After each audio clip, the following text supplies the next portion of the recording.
girl. Thank you for being Hey. here in today's episode. We have Audrey, and she's here to talk about burnout, which I think a lot of us are experiencing. After 2020 and the last 2 years, actually. So Audrey, thank you for being brave and being here and Thank you. this podcast and. Yeah, so do you want to introduce yourself a little bit, like tell us a little bit Yeah, about yourself? I would love to. And thank you so much for having me on. I love your podcast. I'm so excited to be part of it. Yeah. Um, so a little about me. I am a nurse. I've been a nurse for a, almost 5 years now. It's like a time warp. I have to think about these things. Yeah. But I've done that for a while now. And it's been a blessing, but I've had my own problems even before that, just fighting depression and anxiety and things like that. So my healing journey through all of this, and as I've started to become a nurse and see people at their sickest moments of their life, I've started to learn a lot more about what I want to do as far as myself and preventative type of medicine. And I've gotten so much more it's funny because I'm a nurse, right? But I've gotten into this like holistic pattern of living and learned so much from kind of Eastern philosophy and Eastern medicine and that kind of thing. And really just tried to kind of change the way I live my life. And through that, I've been able to help a lot of people. So I started my podcast, the Ready to Rise podcast, which is how we've connected, is with our podcasting. And yeah, that's kind of my story, is just all of that up until recently. And right now I feel like I found myself, and I really was doing so great at changing my life. And now I feel like I'm in another type of pivot, kind of changing my life again to make sure we always want to be happy, and I want to be consistently happy. So kind of at a pivot again. And you know what? I think pivoting when you feel like you need it, I think that's great. And I think that just because you pivot once doesn't mean that that's Yeah. the road that you're gonna be stuck with the rest of your life. Like we're Yeah. allowed to pivot a million times a year if Yep. we need to. Totally. And sometimes we have to. I remember feeling like, I'm like, oh my God, well, I had this kind of morning routine, or I was doing whatever it is, and I was doing so good. I felt great. And then now I'm kind of not again. I'm super burnt out.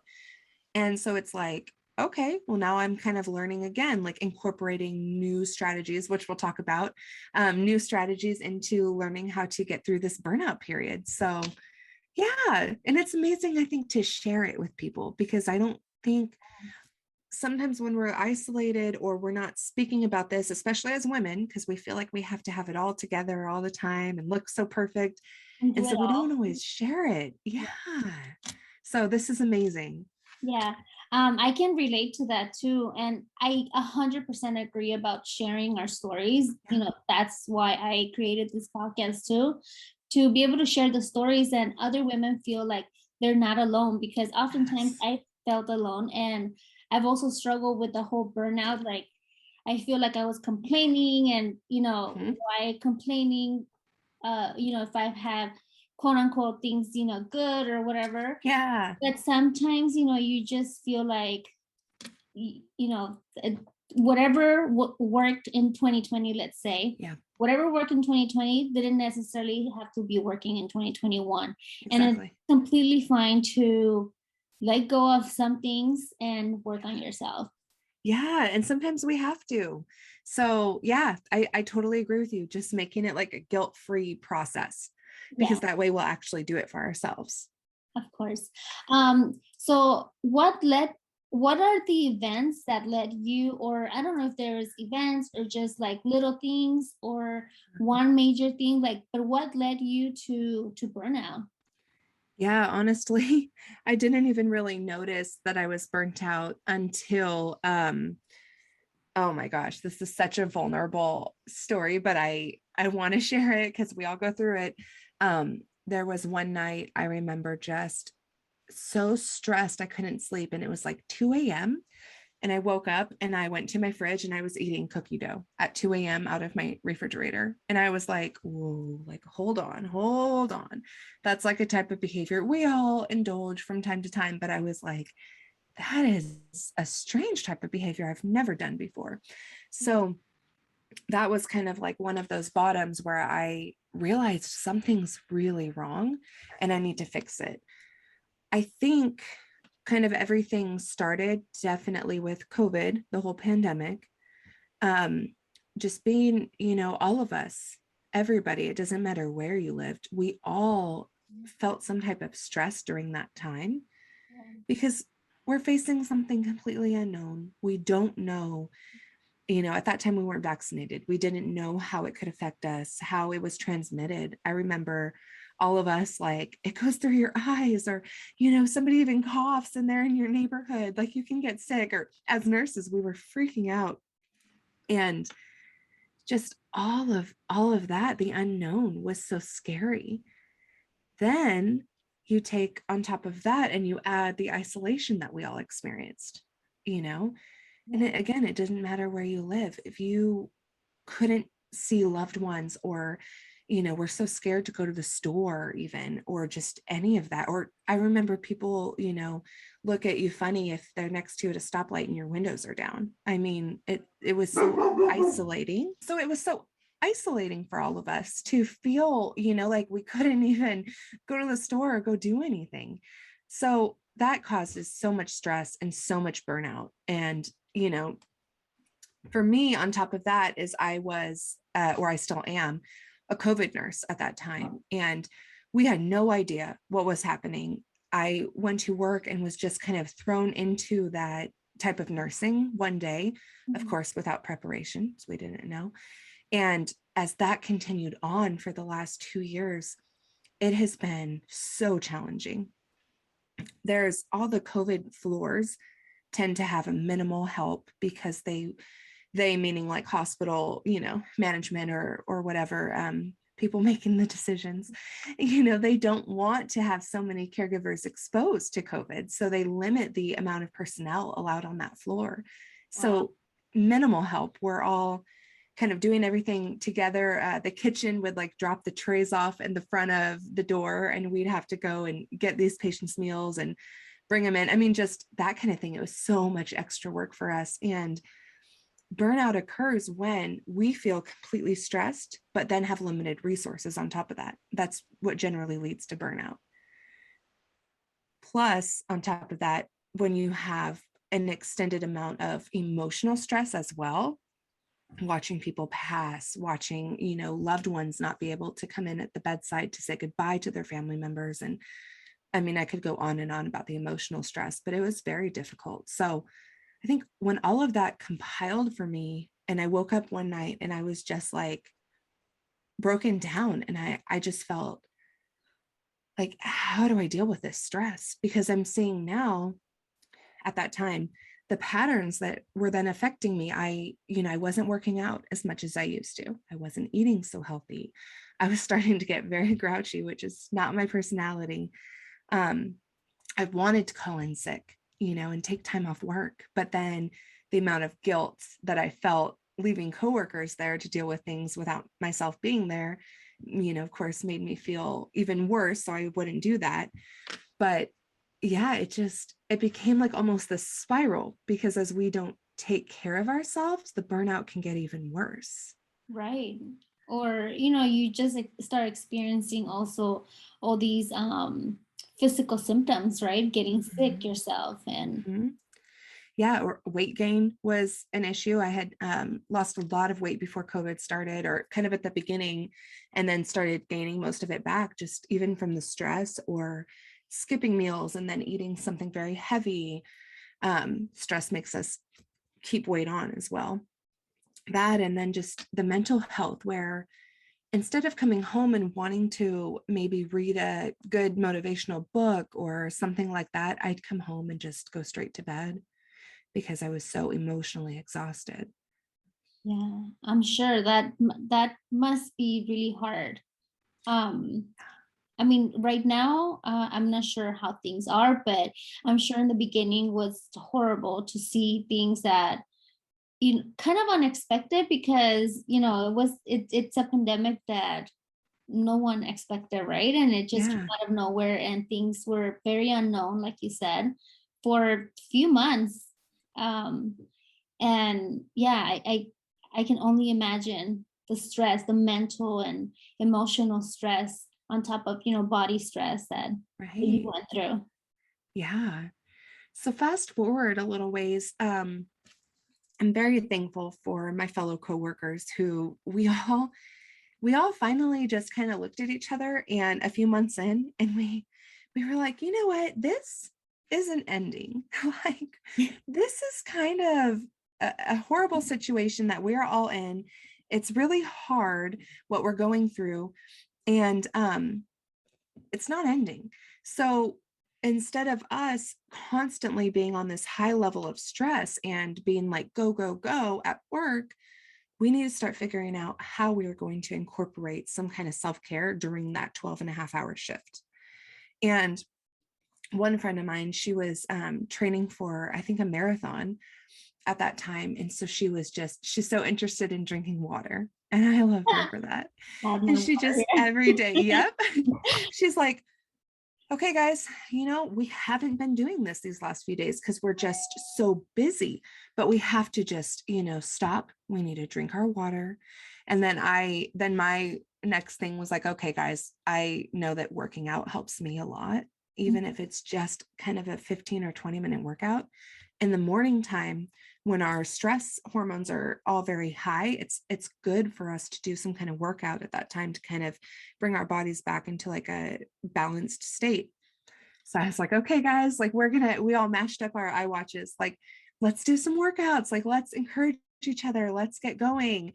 And then somebody else was really interested in eating healthy and was sharing recipes and all of that. So I think like the biggest takeaway from that part is just knowing that community is so huge. And that's like what we're doing here, like talking to each other or having podcasts or whatever it is. It doesn't matter if you don't work together at the same, hospital, or, you're not at the same school as teachers or neighbors or whatever it is. You can link up with people on Facebook that are like across the nation from you right. and still encourage each other to kind of start to prevent this burnout that everyone's feeling by doing these healthy habits and incorporating them. Yeah, and I think that people also show their burnout in different ways. Like you Yeah. said, for you was gaining weight. For others Mhm. might be, I don't know, or like also like you said, showing like being grouchy when Yeah. it's not part of your personality. Yeah, totally. Um, some people, I guess it's kind of coming out now with all the new research that burnout is starting to become categorized underneath depression. Like they're seeing it as like a long-term depression type state. Um, but it's caused by external sources versus we normally think of depression as like an internal imbalance. And it's really interesting because some people they just show a bunch of signs of depression, like not keeping up with their laundry, maybe not, and maybe then you're not eating well, Yeah. not because you're stress eating, but you're just so tired you don't want to go to the grocery store, that kind of thing. Yeah, I can definitely see that the correlation on um being linked to, I guess, to depression. Yeah. Yeah, I also went through burnout last year and earlier this year, to the point where I just had to take some time off. I quit my job like 3 months ago now. Yeah. So, and I can tell the difference between earlier this year and now. Like I'm slowly getting there, but I'm slowly getting to the place where like I feel more like myself. But towards the end, I everything that you've been describing, that's what I was Yeah. feeling. Like the whole gaining weight and the whole Yeah. feeling stressed, feeling angry all the time, Yes. irritated, feeling sad, like I would be crying for no reason. Yep. Yeah. Do you see how also the correlation between like having limited resources impacts all of that too? Where it's like you can picture a mom, like if you picture, I'm thinking of one of those like old kind of like a meme of like a housewife from like the 50s or something, right?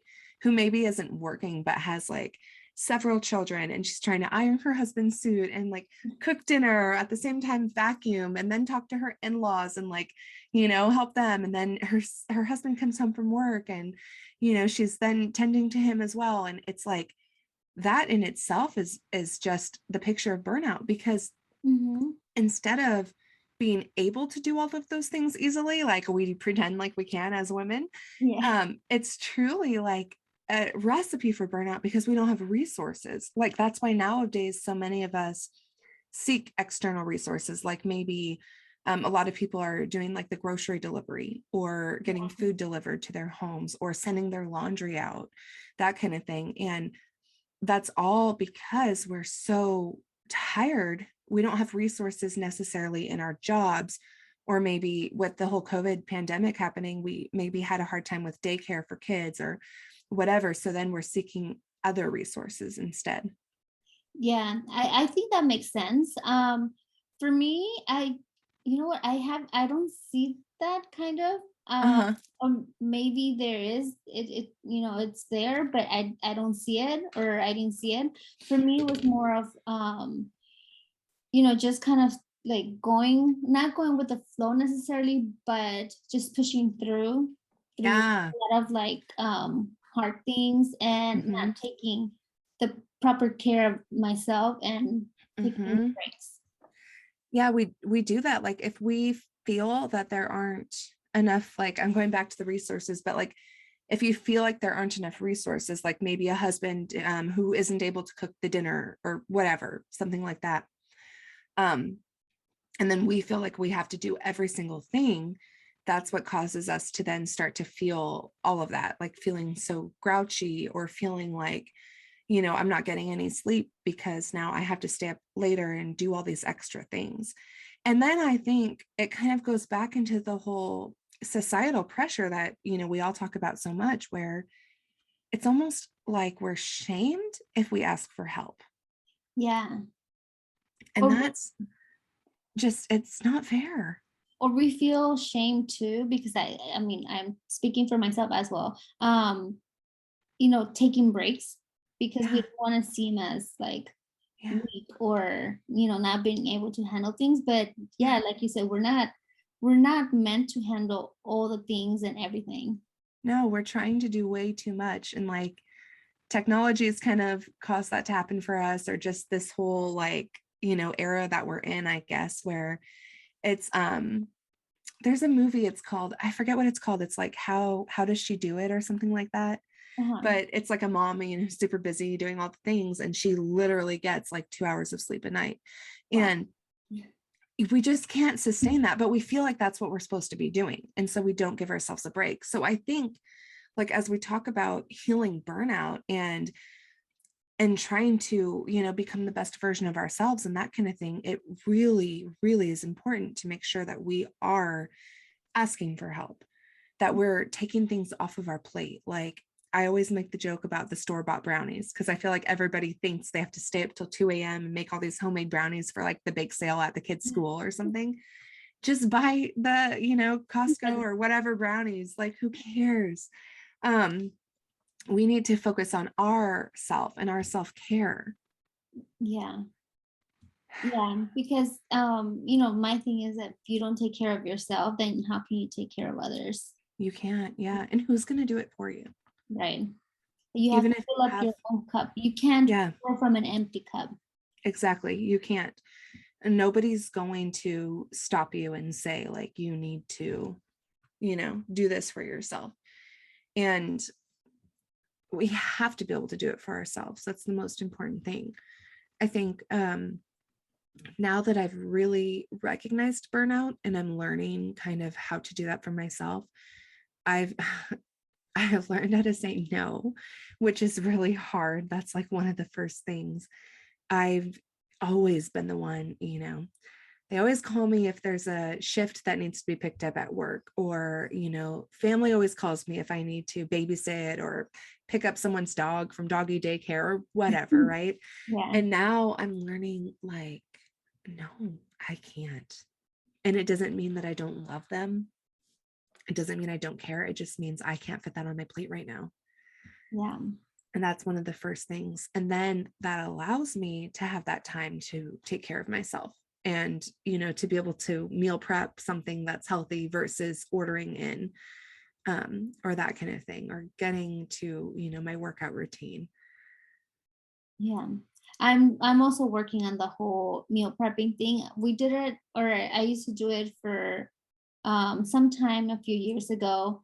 And then, with, when COVID started, or when COVID happened, and we were home, I didn't see a need to do meal prepping Yeah, anymore because we totally. were home, right? We were home Yeah. the whole time. But we started eating out a lot too. Yeah. So yeah, now I'm trying to go back to like the meal prepping, and it just makes it so much easier. I tried it Mhm. for last month, and it makes it so much easier. Like for So much breakfast, easier. you don't have to think about, oh, what am I gonna have for breakfast? Like you Yeah. just go to the freezer, pull out whatever you already made. Like yes, Yeah. you spend one day, Yeah. like let's say in the beginning of the month, you spend one whole day cooking and prepping and all this stuff, but then the rest of the week or the rest of the month or whatever, Yeah. however long you do it for, you don't have to do anything. Easy. Yeah. It's so much easier. I love doing that.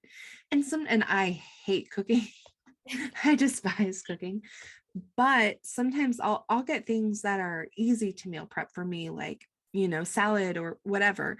And you can buy things that are still healthy, but that are already kind of done for you. Like, you can buy your lettuce already chopped and it costs more because they're doing all the work for you.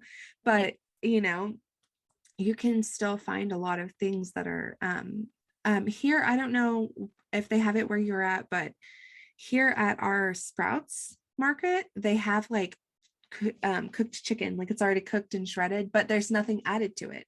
It's just Oh, plain, like clean, So yeah, it just makes it so much easier to do that. And then you're eating things that are good for you, which gives you the energy to continue taking care of yourself. yeah. Sprouts also has these like meals already. They're not cooked. All you have to do literally is just put them in the oven and to Nice. cook, and they're really good. Um, Ah, that's so cool. yeah. Yeah, it's like doing what we can. And then I think like going back to what we were saying is just not being guilty about that. Like I'm not guilty if I buy, something that's already like halfway done for me, or if I, need to call a friend to, do a favor for me or whatever it is. Like the point is spending time to take care of ourselves. And if that makes us feel bad, then we have to start doing that work on that dialogue, right? Because we should never feel guilty for taking care of ourselves. Right. So what tips do you have to I know you're right now, you said you're not 100% out of your burnout stage. Yeah.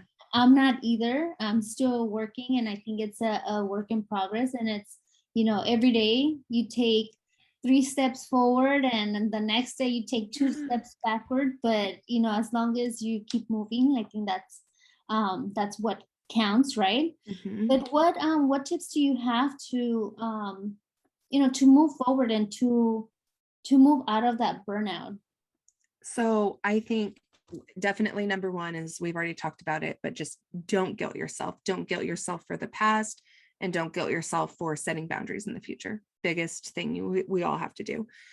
But then next is really simple steps. And that's like, it's all about the basics. Like instead of buying some quick gimmick thing, that you see on TV that's going to make your life easier or whatever it is, it's not about that. It's about just bringing it back to the basics, just eating really well. If you want, like we just said, the Sprouts meals or whatever, just bring it to the basics. Eat really well, try to eat a lot of vegetables. Working on your gut health is huge. I've been focusing a lot on that lately, with different people I've been interviewing, and I'm reading a book called I'm So Effing Tired. It's really good. And she also talks a lot about gut health and just as we feed the things that our body naturally wants to eat, the cravings for junk go away. Okay. And then that gives you better energy. Oh. Then you can start having more energy to do like some kind of movement, even if it's like a quick workout at home, or, you know, a class, a walk around the block, whatever it is, just anything to kind of get us moving, especially in nature. That's probably one of the biggest things we can do to help heal burnout is get sunshine, get time in nature. Yeah. Have to get some fresh air, and then sleep. So it sounds so simple, but we need to be sleeping at least about 8 hours a night. And not a lot of us are doing that. And it And sounds like a lot, but it does. that's what your body needs. Yeah. And it's like what we said at the beginning, like where we almost brag about the things we do that lead us to burnout. Like, I worked this many shifts, or I got 4 hours of sleep and I'm fine. But we need to do that stuff that helps our body heal. Yeah. All of those are like the natural things that our bodies want and need. And so sleep is just so important. We need to get the 8 hours. A couple hours before you know that it's your time to go to sleep, we shut down the electronics, blue light, maybe go into reading a book, forget the stress, don't watch the late night news, just all of that, where, you know, we're supposed to eat, I guess, about 3 hours before we go to sleep. Okay. And so just kind of like let that be just a relaxing time. So maybe do some journaling or something that kind of brings you into relaxation state. And those are the best tips, along with reducing our stress levels. And all of those will help us reduce stress levels as well. So that's probably that's one of the biggest things with burnout, because it all comes from stress. Yeah, that's so true. What is do you have one word or quote or song or saying, something that when you feel like, when you feel down, something that lifts you up? Do you have something like that? Girl, I have this word I like to think of often. It's elevate. That was my word for 2021, but I'm still keeping it around right now. I have a sign on my wall that says it. I have a bracelet that has that word on it. And whenever I'm feeling kind of like down, I try to remember, like, okay, what do I need to do to elevate myself? What will make me feel better? I'm also a big believer. I think I learned this from Gabby Bernstein. I'm a big believer in setting small alarms or like reminders on our phones, and I'll use different things, but I love to write that word on there. So it'll remind me, maybe twice a day, like elevate. And I see it and it's like, oh yeah, that's right. Like, I don't need to get sucked into whatever's happening around me that's stressful. I need to like go eat my salad, or I need to like, go for a walk. Right. So that helps me. Yeah, I love it. Elevate. Yeah. So lastly, where can we find you? Where can we follow your journey and just know more about you and what you're doing? Yeah, I'm always posting on Instagram. It's at Hello Audrey Rose. And from there in the bio, you can link to my Facebook group and my podcast, Ready to Rise. All of that's in there. I'm always sharing tips of the things that I'm learning as I heal and as I recover. Yeah. Well, thank you so much for sharing, and thank you for sharing your journey through burnout and being so vulnerable and honest with your journey. Yeah. And congrats to you for quitting your job. Thank you. We need to like congratulate each other on all these steps we're taking to make our lives better. Yeah. Yeah. Good. Thank you so much for having me on. It was such a pleasure. I'm glad we got to finally connect. Yes. I love having you here and talking about something that I can totally relate. And, I know if I can relate, I know there's a lot more women out there that can relate. Yeah. Yeah. Well, thank you so much, Audrey. Thank you. Have a good one.